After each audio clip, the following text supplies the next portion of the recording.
Hi everyone, we're reading chapter 22 of Del Toro Moon by Darby Harsha. I dragged my sorry self across the yard, up the steps and into the house. The smell of grilled cheese hailed me to the kitchen along with a cheerful sizzle. My stomach gurgled at a greeting back. Perry and her mom sat at the table. Sorry, a plane just went over. Wow, that's really loud. I don't know if you guys could hear that. Sorry. My stomach gurgled a greeting back. Perry and her mom sat at the table, blankets tucked around their shoulders and mugs of hot chocolate loaded with a mound of whipped cream in their hands. I spotted Dad pouring a splash from a certain bottle into Dr. Vandermeer's cup, then his own. Ben stood at the stove, spatula in hand. That is how you spell spatula? Wow, that's weird. Spatula in hand. Smoke rose from the skillet. But if you're descendants of knights, Perry was saying as I joined them. My father pushed a hot mug across the table at me. Why not swords? Dad and I exchanged glances.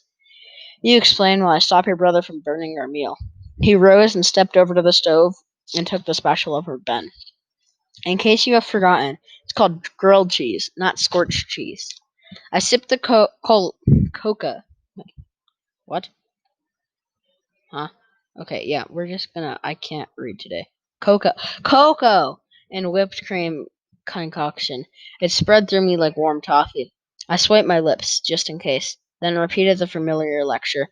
The mace was a traditional weapon of cavalry back in the day. That's what they used when they were fighting with.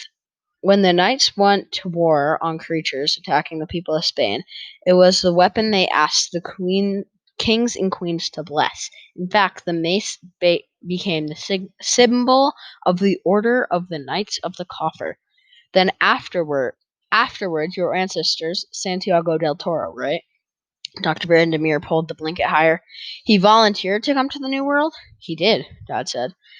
As a sworn knight, he and the others believed that they had the duty not to only rid Spain of the invading menace, but also to ensure that those evil creatures would never be a threat to others, especially the indigenous nations of the region. In one of the letters home to his family, Santiago stated that he wanted to make up to some degree for what many of the conquistadors were doing to this land and its people. Good for him, Dr. Vandermeer raised her mug, but it seems like an exile. What did he do for a living? Ranching? Mining? Taking another sip, I peeked over the room at my father. I wondered how much he would reveal. Looking just as curious, Ben sat down at the table. Well, I am legally and morally bound to not disclose certain details, and I trust you and your daughter enough to say this.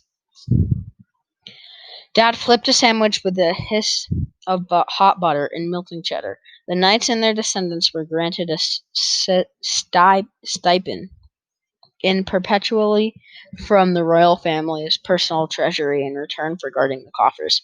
It is enough to live comfortably if one is frugal. Wait, Dr. Vandermeer frowned. In perpetually? Do you mean that even today, the current king of Spain? His Royal Highness Philip the fourth? Fourth. See, every month. As the adults continued to talk, Perry leaned over to me. I can't believe this. She waved a hand around. It's real, like really real. It's like something out of a movie or a book. Guys, guess what, guys? It's out of a book. Whoa. It's like bookception. Sorry. Okay. Except a bajillion times better. Even when the Skinners almost ate you? Okay, that part wasn't so fun. She raised her mug in salute. But thanks to you guys, we're alive. Dang, she got guts. If I was her, I'd be screaming. I'd be a screaming mess, not sitting here drinking hot chocolate, joking around with my face smudged with something best not mentioned. It's what we do. I lifted my own drink. Oh, and by the way, she socked me in the shoulder. Hard. Hard.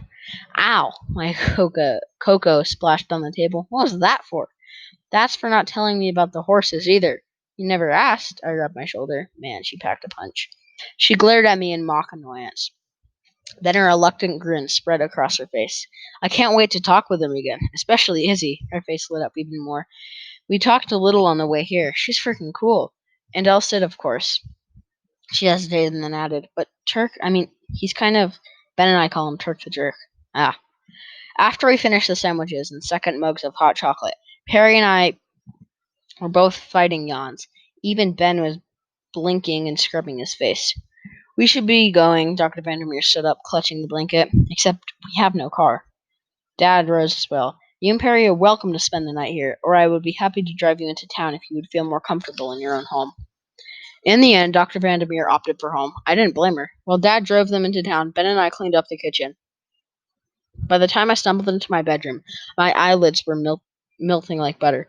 Crashing face down on the mattress, I buried my nose into the pillow, musing on how to get rid of my boots without moving a muscle. The next thing I knew, someone was tugging my boots off. First one, then the other. Strong hands rolled me to one side, pulled my bedspread free, and drew it over me. I peeled open an eye. The light from beside my bed lamp cast a glow around the room, but it wasn't anything like the warmth of my father's face. You did well tonight, my son, he said softly. Thanks, but it was really Elsa, didn't a yawn interrupted me. Dad pulled the bedspread closer to my ears. Sleep now. He leaned over and kissed my cheek, his beard scratching. Take Kiro, mijo. Love you too, Dad. Matt. Something whispered my name, half asleep. I lifted my head free of the pillow, listening. Nothing, just the normal sounds of our house at night. Still. I threw back the covers, grabbing my sneakers. Sneakers were for sneaking. I pulled them on and stepped out. Ben's door was closed. Okay, one down, one to go. I crept to the end of the hall and peered inside Dad's room. He laid sprawled on his back, still dressed and snoring lightly. Something was wrong. I couldn't say what or why, but I just knew it. I tiptoed through the house, eased the front door open, and slipped out. To the east, a pale baby blue showed above the horizon. Yawning, I stumbled across the yard to the barn, then grabbed a flashlight hanging inside of the door and clicked it on. Matt? I rustled from the top of Izzy's mountain of straw. What's up? Just checking on you guys. Movement, black on black, in the corner. Told me where Turk was. Keeping the beam low, I scanned it around. Where's El Cid? Uneasiness crept over me. Left a while ago to stretch his legs, Izzy yawned. She looked like a donkey, hee-hawing in silence. I decided not to tell her that. Mentioned something about working the stiffness out of his knee, I think. Oh, that's right. My anxiety faded. A little. He said I was bothering him last night. I better go see if he's okay. I clicked off the flashlight and hung it on back on the nail. Then I headed around to the barn. Headed around the barn. The air was cool and dewy and thick with the morning. I breathed in the aroma as I walked along. A pale shape in the distance. Yep, just what I thought. At the far end of the practice field, Elsa napped with his legs curled. Sorry, if that made a weird sound, I had to adjust the mic. With his legs curled under him and his head lowered so much that that his nose rested on the grass in front of him. The picture of equine contentment. Guess your knee wasn't hurting that much, I called, if you managed to get into that goopy position. By the way, I know your old trick. You're going to let me walk all the way there, and you're going to jump up and run away. The words died in my mouth. He wavered, then toppled over and stumbled to one side, motionless. My heart stopped. So did the rest of my body. Eyes locked on the gray form. I waited for any sign of movement. A breeze skipped along, bending the tall grass. It lifted a hank of Elsid's mane, then let it go. I angled my head toward the house, gaze never leaving Elsid. Dad! It came out in a whisper. A prayer. I tried again. Dad! The scream reminded my muscles how to work. I sprinted across the fields, pumping my arms and legs and cursing with every stumble. But no matter how hard I tried, I couldn't run fast enough.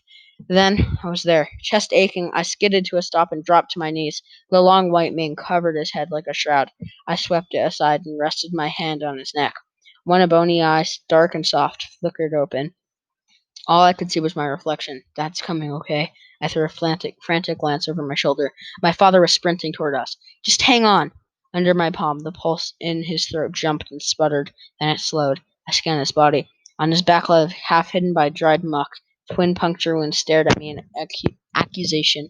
Guilt sliced me and let me to bleed out. A soft exhalation. Not your fault. I knew a lie when I heard one. Oh, Sid. Matt. Another low sigh. Make room. I leaned closer. What? Make room for what? His eye closed. His ribs rose once, twice. Not again. Don't move. Don't you dare move, I ordered myself. I held my breath and willed just one more heartbeat under my hand. If you don't move, he'll come back. Don't even blink. Just wait. However long it takes. The crunch of boots on grass, fear gripped me. What if Dad tried to take me away? Didn't he know I had to wait? Forever if necessary. Wait right here until Esled came back. I hunkered closer. Fingers tangled in his mane and rested my cheek against his. My father sank down beside me. He placed a hand on the stallion's shoulder and bowed his head. Dad's waiting too, I thought. Good. Maybe if we both stayed right here and hang on, we can bring him back. I knew El Cid wouldn't leave me if I didn't want him to. Not if I begged him to stay. Not if he knew how much his leaving would hurt me. But in the end, he did. That's kind of sad, actually. Okay. That's the end of chapter 22. El Cid is dead. Well, I hope they have a funeral or something. If you liked, please like, subscribe, and turn on notifications. If you have any questions or comments, just put them in the comments. Thank you for listening. Goodbye.